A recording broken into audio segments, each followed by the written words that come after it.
Yan, naka-live na tayo, ate. So, hello mga kainday. Welcome back po.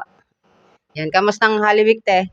Kamustang Holy Week mo? Okay naman po. So, yan. Ito po yung mga buena mano natin sa ating unang pagbubukas after Holy Week. So, yan, te. Naka-live tayo, te, ha? Mapapost pala tayo sa, kay Enday Skid tsaka kay Irene, ha? Opo. Opo. Okay lang, te? Okay lang po. So, yan. Tagasan ka naman, te? Conception. Sa Tarlac? Conception Tarlac po. Yan. Paano ka naman paano mo nalaman yung Facebook namin, yung hiring namin? Nakita ko lang po sa Facebook, dumaan po. Dumaan lang. Opo. Tapos, kailan ka nag-chat sa amin? Nakalipas pa lang po ng isang linggo. Isang linggo? Opo. Buti mabilis ka na-replyan, yung iba inaabot ng isang buwan. So, ang mabuti sa'yo, kumpleto ka ng requirements te? Opo. Ano yan, nagkumpleto ka muna ng requirements bago ka pupunta dito? Opo, nagkumpleto po. Tapos buti nagtiwala ka sa amin na pumunta ka ng Manila. Opo. Anong naisip mo, te? Nagtiwala ka sa amin? Nagtiwala naman po sa inyo. Bakit? Kasi po parang nakikita ko naman po sa Sa post namin. mga vlog. Ano namang nung napanood mo yung mga vlog namin, anong napag-isipan mo? Ano napasok sa isip mo? Yun po, nag-try po na nag-chat sa inyo para ma-try po na pumasok. Nakikita mo yung mga sahod na pinapasok namin, te? Opo. Anong sasabi mo? Okay naman po. Malaki. Malaki naman.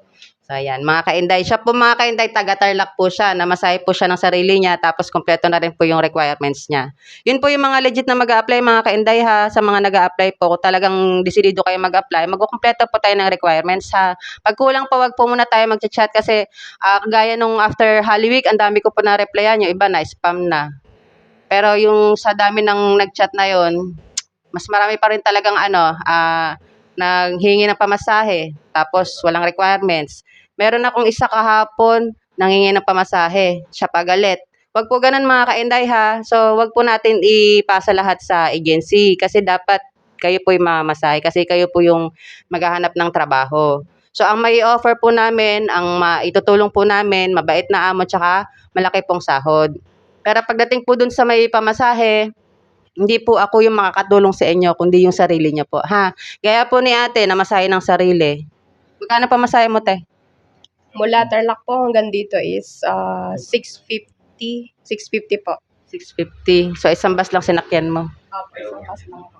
Worth it naman. Te? Kasi, gaya ni ate, worth it, di ba, te? Happy ka ba sa sahod mo, te? Happy naman po. Malaking sahod ni ate, mga kainday.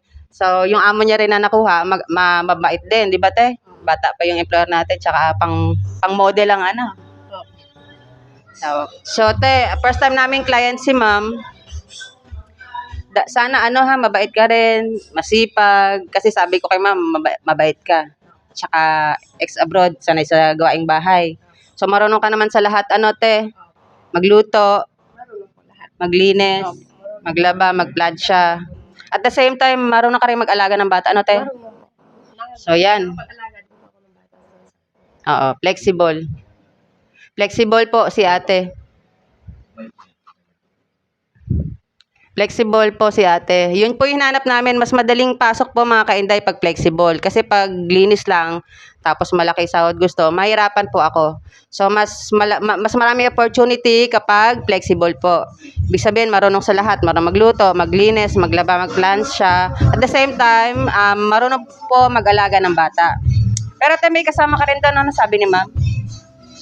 Sabi po niya is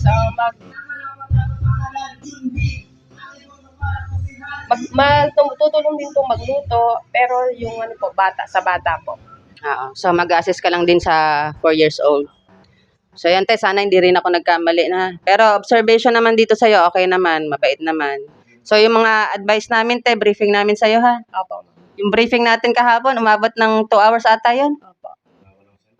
Bawal ang cellphone, gaya ng briefing, example, bawal ang cellphone sa oras ng trabaho, safety ng bata. Importante. Tapos kailangan may kusa, yung hygiene din, kailangan bago tayo mag-umpisa, malinis na rin ha, nakaligo na rin, mga ganyan. Tapos hindi na kailangan utusan, ha. Kailangan may kusa na kasi te, ibibigay natin yung worth dun sa sahod. Kasi laki ng sahod mo, te, ha. Opo. So yan, pa konting-konti na lang, para ka nang nasa ibang bansa sa sahod. So yan, te, pag-igihan mo dun, ha. So, first time namin si ma'am na kliyente, yung pangalan namin, te ha, pag-alagaan mo. Yung mga advice namin, yan, isusundin mo lang din. Ano namang, te, kailan ka pala dumating, te?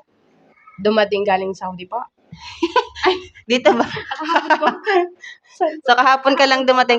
Actually, dapat nga kahapon, papatid ka na ni ma'am eh. Pero sabi ko kay ma'am, mas maganda, i-fully brief ka muna bago ka i-deploy. Kasi hindi kami nag-de-deploy kapag hindi dumaan sa fully briefing. Para at least, di ba, te, kagaya kahapon, marami ka ba natutunan? Opo, marami po. Tsaka mga kainday, ino-observe muna namin dito yung psychological, kung may attitude, kung masipag ba or mabait ba. Yun yung purpose namin. Habang nandito po kayo sa accommodation, hindi po kami yung salpak agad. Meron din po kami tinatawag na screening at saka observation po bago po i-deploy. Oo. Tsaka mga kainday, sabi ko na sa inyo, di ba te, sinabi ko rin sa'yo, mahigpit po kami dito. Pag alam po namin na hindi pwedeng i-deploy or hindi pwedeng ipasok, hindi porke po nandito po kayo, is tanggap na po kami. Minsan may mga pinapauwi rin po kami pag na-observe po namin. Kagaya po kahapon, meron po kaming pinauwi. So yun kasi parang may something, yung parang, ewan ko kung basta hindi ko nasasabihin mga kainday. Pero pagdating po dito, number 1, in-observe po dito attitude. Pangalawa, tinitingnan namin kung masipag ka ba, marunong ka sumunod sa instruction, ganyan. Kasi once na deploy ka, pag dito hindi ka pwede, most likely magiging sakit ka ng ulo sa employer. Mas gusto na namin hindi mag-deploy kaysa naman i-deploy namin, hindi pwede. Kasi syempre kami rin yung sasakit ng ulo. Tsaka syempre at the same time, nakakaya din sa employer. Unfair kasi. So, quality po yung tinitingnan namin dito, hindi po quantity, mga kainday ha. So, yung mga nag-a-apply, make sure nyo rin po na flexible dapat ha. Flexible, hindi, ibig sabihin yung hindi na mamili ng trabaho, marunong sa lahat, ganyan. Kasi yung mga sahod dito, mga kainday, hindi po biro, mas mataas naman po. Kaya dapat worth it din yung makukuha ni employer. Para, syempre, para fair din kami. Para fair din. So, yan, te, ano naman masasabi mo, te, na dito ka napunta sa agency? Okay naman po. Mas maganda po dito. Paano mo nasabi maganda dito? Mahigpit na maganda po. Sulit po yung pag-apply ko dito. Kasi sahod mo, starting lang yun, te, ha? Magkano sahod mo? 15K po. Wow! Sana si ate baka maghanap ka rin. Iba-iba ang employer mga kainday ha. Depende yan sa kung anong kaya nating gawin at saka sa kung anong kaya nating ibigay. Doon worth din sa sahod natin. Si ate kasi marunong sa lahat. So, flexible. Kaya, mataas na sahod ang nakuha niya. Tsaka dito naman, observe naman namin na mabait si ate. Mabait ka ba, te? Okay. Mukha naman mabait si ate mga kainday. So, yan. Mabait na applicant, mabait na employer. Compatible. Ano, te? Sa Tarlac pala, te. Ilocano? Marunong ka mag-Ilocano? Sige, batiin mo sila sa Ilocano para yung video natin makarating ng Ilocano. Sa taga-Tarlac. Hello Ilocano? po. Ay, hindi po. maintindihan nila. Hindi po ako masyado. Hindi ka marunong. Kapampangan na lang. Mikeni. Begeni po, mag-apply na ako po kining agency na in-applyan ko. Yung mga gusto mong batiin para mapanood, malay mo, nanonood sila, Si saan pangalan mo? Nerissa? Si Nerissa. Ay, si Nerissa nasa TV na. Batiin mo sila, te, Yung mga pangalan ba nila? Hi po sa lahat. Mga kumarites mo. Okay na. Okay na po yan. Sa Kapampangan. Hi po, kaya kayo man kayong Tarlac. At ako po Kenny. Ang cute ng salita sa Pampanga, Mikeni. Ano ibig sabihin ng Mikeni? Halika po. Mikeni. Akala ko Mikeni masarap. Yung ano mo nga, Kapampangan, yung sinong gusto mag-apply, dito lang si Irene. Kung nino pong bisa mag-apply, kaya taga-Tarlac, Kenny pong agency ni Ma'am Irene. Maganda po dito at sulit naman pag-apply niya dito. Kapampangan na, para maintindihan sa Mikeni, sa Pampanga. Marunong naman po sila mag-Tagalog. Sige, mag-apply ko po Kenny agency na in-applyan ko. Masantig po Kenny at sulit po yung kahit. iba-ibang lugar, iba-ibang tono, ano. Ang cute nung ano, ang tono ng Pampanga. So, mga Kapampangan daw, te, magagaling magluto, tsaka masasarap magluto. Totoo ba yun, te? Opo. So, ayan, te. Tama-tama kasi inanap ni ma'am yung makakapagluto ng lutong bahay. Patikimin mo si ma'am ng specialty sa Kapampangan, te, ha? Sipagan mo, te, ha? Itaas mo yung bandila ng agency natin, te, ha? Ayan. So, yan, te, ha? May tanong ka pa bago kayo deploy? Wala na. So, yung briefing natin, naintindihan mo kahapon, wala ka ng tanong, ha? Magmula sa trabaho, sahod, ano yung hindi pwedeng gawin, naintindihan mo lahat, te, ha? So, yan, mga kainday. Hanggang dito na po muna, mga kainday.